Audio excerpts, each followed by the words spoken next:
جس انسان کی جان نکل جائے تو وہ زندہ نہیں رہتا، اور جس انسان سے احساس نکل جائے تو پھر وہ انسان ہی نہیں رہتا۔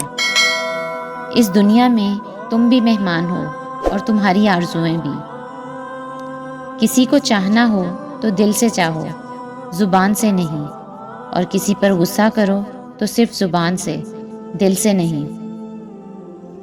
ہمیشہ چھوٹی چھوٹی خوشیوں کا استقبال کیا کرو، کیونکہ انہی کے پیچھے محبتوں کا سیلاب ہوتا ہے۔ صبر کی دو صورتیں ہیں، جو ناپسند ہو اسے برداشت کرنا، اور جو پسند ہو اس کا انتظار کرنا۔